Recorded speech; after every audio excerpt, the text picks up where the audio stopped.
ចឹងជំរាបសួរលោកគ្រូសួស្តីទាំងអស់គ្នាថ្ងៃនេះយើងមកធ្វើការcreate ទៅលើ user ដែលប្រើ comment នៅលើ Ubuntu server អញ្ចឹងដំបូងយើងអាចសួរសិនថា who am I ដើម្បីស្គាល់ទៅលើ username របស់យើងហ្នឹងថា username វាឈ្មោះគេអញ្ចឹង username វាឈ្មោះហេងហើយយើងអាចឆែកមើលអានេះគឺយើងកំពុងតែ working នៅក្នុង directory /home ហើយ /heng ទៀតអញ្ចឹងមានន័យថាយើងនៅក្នុង directory home ហើយឈរទៅលើ user heng ហើយអញ្ចឹងបន្តទៀតយើងអាចឆែកទៅលើ version របស់យើងបានហើយយើងប្រើ command cat/etc class .os release អញ្ចឹងអានេះយើងអាចឆែកទៅមើល version របស់យើងបានណា version យើងគឺ version 22អញ្ចឹងទៅឥឡូវយើងចូលមកកាន់ការបង្កើតទៅលើ user អញ្ចឹងការបង្កើតទៅលើ user មាន4របៀបអញ្ចឹងរបៀបទី1នេះគឺ sudo user add ហើយចឹងឈ្មោះអញ្ចឹងទៅ ctech អញ្ចឹងpassword នេះ password របស់ខ្ញុំ1 2 3អញ្ចឹងមានន័យថាការបង្កើត user នេះគឺមានតែឈ្មោះ user ទេប៉ុន្តែអត់មានទៅលើhome directory អញ្ចឹងដើម្បីឆែកថាយើងមាន user ហ្នឹងក៏យើងអាចឆែកទៅលើ cat/etc/passwd អញ្ចឹងយើងឃើញអាលេខរៀង1001នេះនៅក្រោមគេ user stack អញ្ចឹង user stack នេះគឺជា user មួយដែលយើងត្រូវតែបង្កើតមិញហ្នឹងហើយយើងអាចចំណាំថាលេខរៀងទីបង្កើតដែលថា user default របស់យើងហ្មងគឺលេខ1000ហ្នឹងគឺ heng user admin ដល់ពេល user ដែលយើងបង្កើតមកតទៀតគឺវាចាប់ពី1001 1002 1003អញ្ចឹងទៅហើយចំពោះលេខរៀងក្រោម1000ហ្នឹងគឺសិតថាវាជា system របស់ Ubuntu server អញ្ចឹងយើងអត់អាចដឹងទេឥឡូវយើងអាចអានេះគឺជាកន្លែងឆែកមើលឈ្មោះ user អញ្ចឹងយើងអាចឆែកទៅមើល home directory សិនថាគាត់មាន cd ហើយយើង / ទៅកាន់ home អញ្ចឹងយើងចូលមកក្នុង folder home ហើយយើងអាច list វាមើលអញ្ចឹងក្នុង list home directory នេះយើងមានតែ directory របស់ heng មួយអញ្ចឹងរបស់ admin ហ្នឹងអញ្ចឹងuser ដែលយើងត្រូវតែបង្កើតមិញឈ្មោះ ctech ហ្នឹងគឺវាអត់ទាន់មានទៅលើ directory អញ្ចឹងយើងអាច cd ទៅកាន់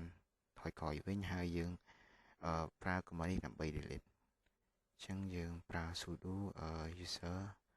del ហើយ ctech អញ្ចឹងcommand នេះគឺជា command សម្រាប់ delete user ហើយយើងអាចឆែកមើល user ម្ដងទៀតetc passwd អញ្ចឹង user មិញបាត់បាត់ហើយយើងមានតែ user ទី1000ហើយនឹង999អញ្ចឹង user 1001មិញបាត់ដោយសារតែយើងប្រើ command user sudo user del ហើយ ctech អញ្ចឹងមិនថាយើងលុប user នឹងចោលអញ្ចឹងយើងចូលមក command ទី2 command ទី2នេះគឺយើងបង្កើត user ដូចគ្នាប៉ុន្តែយើងត្រូវមានដក ហើយបានយើងដាក់ឈ្មោះ ctech អញ្ចឹងទៅអញ្ចឹងដកនោះមានន័យថាបង្កើត user ហ្នឹងមកជាមួយនឹង home directory អញ្ចឹងយើងបង្កើតហើយយើងអាចឆែកមើលឈ្មោះ user អញ្ចឹង user យើងចូលមក cat ហើយ / មកកាន់ directory etc ហើយយើង save passwd អញ្ចឹងទៅនេះមកវិញហើយctech លេខរៀងទី1001អញ្ចឹងយើងអាចឆែកទៅមើលថា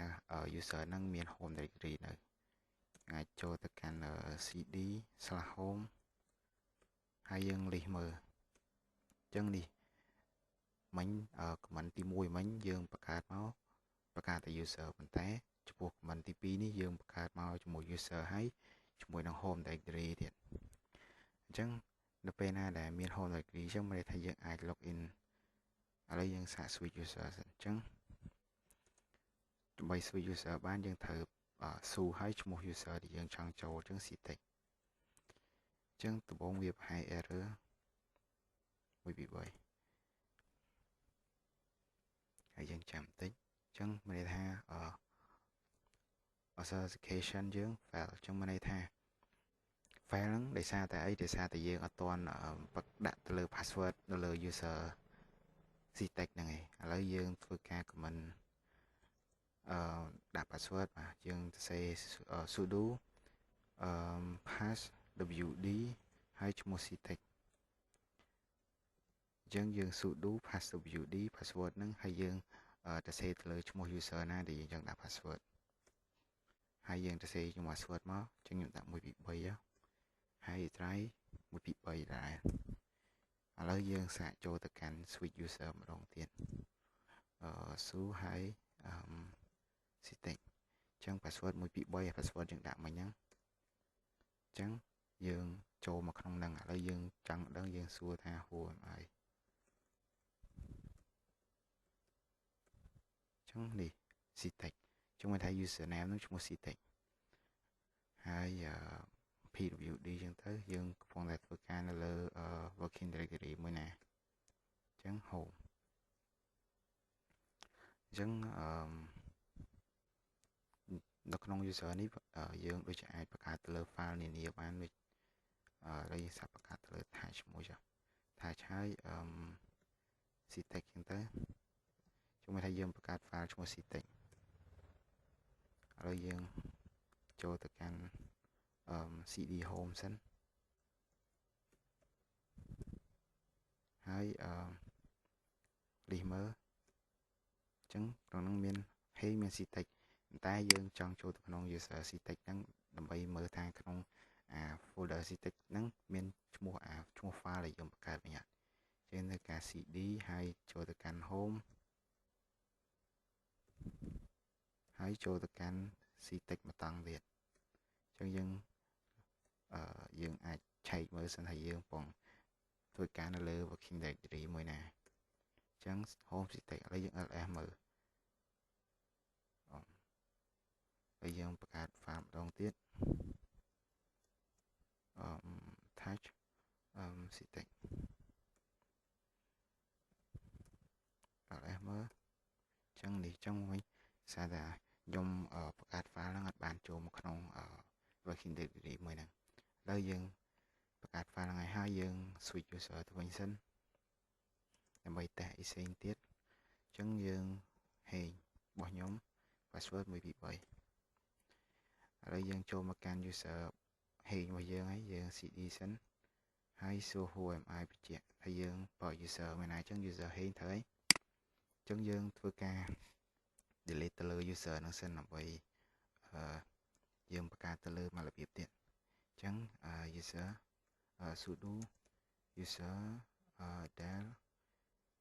ctext អញ្ចឹងuser ctext is currently used by process 1158មានន័យថា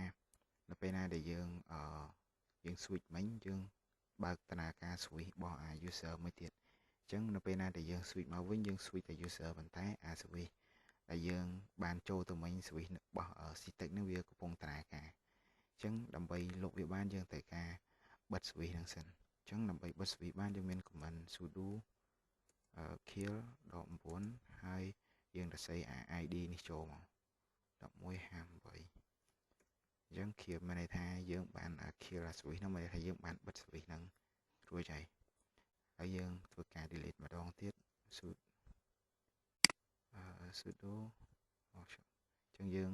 ដោយសារយើងបិទ switch ហើយយើងត្រូវការចូលមក connect វិញសិន sudo 172 20 10 2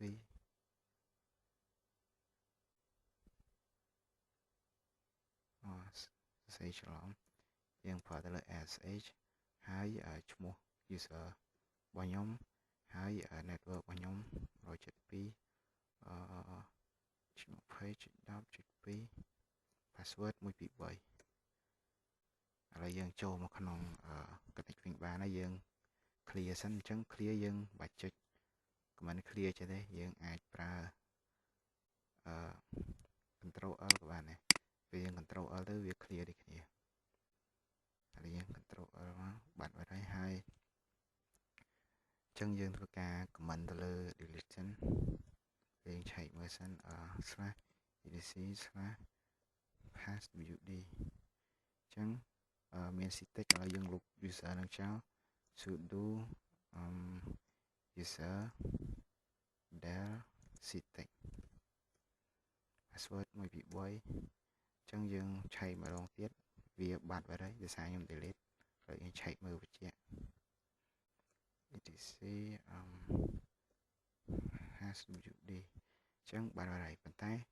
យើង delete មិញមានន័យថាយើង delete តែ user ប៉ុន្តែដោយសារតែយើងបង្កើតវាទី2នេះវាមាន home directory អញ្ចឹងយើងត្រូវទៅលុប home directory នោះមួយទៀតអញ្ចឹងយើងចូលមកកាន់ cd/home ហើយយើង list មើលនេះមាន citec ឥឡូវយើងលុបអានឹងចោលទៅអញ្ចឹង directory ហ្នឹងយើងអាចមានពីររបៀប directory មួយយើងលុបទៅលើ directory ធម្មតាដូចជា sudo ហើយ dir remove directory citec អញ្ចឹងអាវិធីនេះគឺលុបអត់បានទេដោយសារតែអីដោយសារតែ directory ហ្នឹងវាមានតនន័យក្នុងហ្នឹងអញ្ចឹង user វាមានតនន័យនានា default មកស្រាប់អញ្ចឹងយើង delete បានអញ្ចឹងយើងប្រើ command មួយទៀត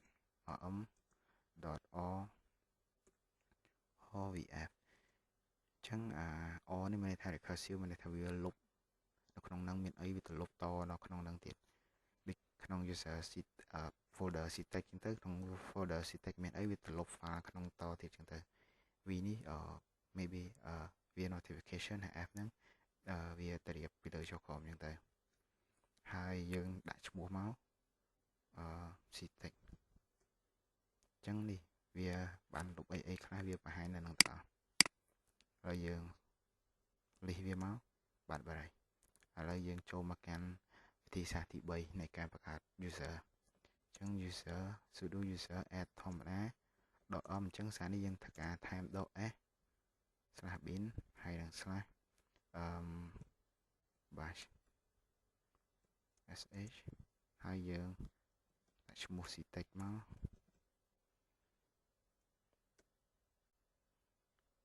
ឥឡូវយើង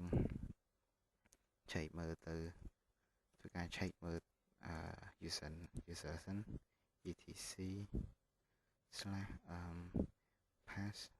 អញ្ចឹងនេះ username citec នេះយើងបានបង្កើតមកវិញហើយសារនេះយើងមាន /bin/ អីចឹងវាមានធ្វើការពេលដែលយើងចុចទៅវាមានបង្ហាញដូចជា user អីចឹងទៅឥឡូវយើងឆែកមើលទៅកាន់ home វាទៀតចឹងយើងធ្វើការ command cd ឲ្យចូលទៅកាន់ home ដើម្បីតែមើលថាក្នុងហ្នឹងវាមាន home directory អត់ចឹងទី2នេះវាបង្កើតមកជាមួយនឹង home directory ទី3នេះយើងបង្កើតមកជាមួយ home directory ដូចគ្នាចឹងអានេះជា directory វាឥឡូវយើងសាការធ្វើការ switch ទៅកាន់ user ហ្នឹងអញ្ចឹងយើងមុននឹងយើង switch យើងធ្វើការបង្កើតទៅលើ password វាសិនអញ្ចឹងយើង cd សិនមកយើងប្រើ sudo passwd ហើយនឹងឈ្មោះ user ដែលយើងចង់ដាក់ password អញ្ចឹង password ខ្ញុំដាក់1 2 3ដែរ1 2 3អញ្ចឹង password updated successfully ហើយយើងធ្វើការ switch ទៅកាន់ user ហ្នឹង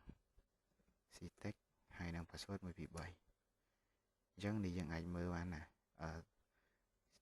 យើងចង់ដឹងយើងបញ្ជាក់យើងសួរ who am I អញ្ចឹងទៅនេះ citec ចំណែករបស់យើងបាន switch ទៅកាន់ user citec ឯងឥ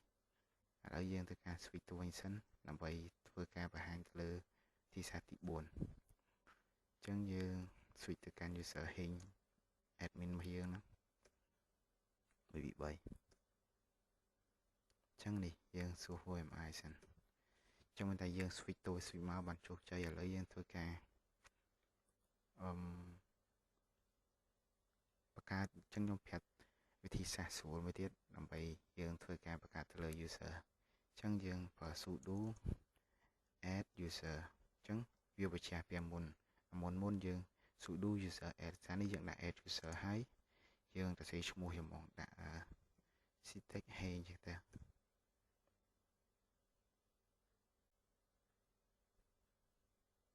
ឡូវយើងសា sudo add user citec hey អញ្ចឹងមិញដោយសារតែខ្ញុំលាយឈ្មោះអក្សរទូអក្សរធំអញ្ចឹងយើងបង្កើត user យើងដាក់អក្សរទូទាំងអស់ទៅហើយនេះយើងវាទាមទារយើងដាក់ password ឲ្យហ្មងយើងអត់ចាំបាច់ user ហើយបានយើងទៅដាក់ password តាមក្រោយអញ្ចឹងអានេះយើងបង្កើតមកព្រាមមានត្រូវការ set user ព្រាមអញ្ចឹង user ខ្ញុំដាក់1 2 3 1 2 3ឲ្យទៅ1 2 3ហើយ full name ខ្ញុំដូចជាដាក់ Lemon Hay ទៅ room number អត់មាន work phone អត់មានទេអញ្ចឹង user ថា it is information correct យើងដាក់ yes មកគឺថាយើងអត់ចង់ដាក់អីថែមទេហើយយើងកាន់ឆែកទៅលើ user នឹងសិនហើយ user នឹងមាន cat/etc/pass wd អញ្ចឹងនេះបាទ user Lemon Hay ចេញមកហើយអូមានតែនេះទៀតអញ្ចឹង Citic Hay អញ្ចឹងយើងធ្វើការ switch back មកវិញសិនយើងការ switch ទៅលើ user ហ្នឹងថាយើងអាចចូលទៅកាន់ user ហ្នឹងបានអត់អញ្ចឹងសារនេះយើងអត់ចាំបាច់ដាក់ password ដោយសារយើងដាក់ password ហើយអញ្ចឹងយើងធ្វើការចូល Citic Hay password 1 2 3យើង HMI អញ្ចឹងខ្ញុំចូលបានជោគជ័យហើយអានេះគឺជាឈ្មោះ user របស់ខ្ញុំអញ្ចឹងយើងធ្វើការនៅក្នុងអីគេអញ្ចឹងយើងធ្វើការនៅក្នុង PWD home យ៉ាងតាដែលយើងធ្វើការចូលឆែកមើលទៅលើ home directory សិនហើយយើងមានហើយធ្វើការ cd ចេញអស់សិន cd home ls នេះយើងមានទាំង Hay Citic ហើយ Citic Hay តែយើងចង់ប្រើទៅលើ directory Hay Citic Hay ហ្នឹងទៅយើងចូលមកកាន់ home កាន់ Citic Hay ឥឡូវយើង pwd មើលអញ្ចឹងមានន័យថាយើងអាចចូលមកកាន់នឹងបានទៅយើងអាចបង្កើត file នានាអញ្ចឹងទៅដូចជា Citic អញ្ចឹងទៅ .txt ls មើលទៅបាទយើងបង្កើត file បង្កើតអីធ្វើអីបានធម្មតាប៉ុន្តែយើងអាចប្រើទៅលើ command sudo បានទេដោយសារតែយើងអត់ទាន់និយាយថាបកគោ set admin អញ្ចឹង set admin មានតែ user Hay មួយឥឡូវខ្ញុំសាកបង្កើតទៅលើ user ថ្មីចឹងទៅចង់ដឹងថាវាបង្កើតបានអត់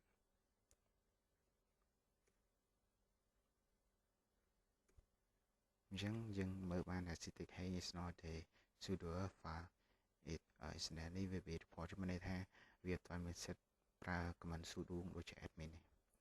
អញ្ចឹងដើម្បី switch ទៅកាន់ user Hay ខ្ញុំមានវិធី shortcut មួយទៀតយើងអត់ចាំបាច់ប្រើទៅលើ su ទេយើងអាច exit យកមកអញ្ចឹងយើង exit មកវាចូលមកកាន់ user Hay ខ្លួនឯងខ្ញុំនិយាយថាវាលឿនជាងអញ្ចឹងទៅអញ្ចឹង comment ថ្ងៃនេះមិនតែប៉ុណ្្នឹងទេអរគុណលោកគ្រូនឹងជំរាបលាទាំងអស់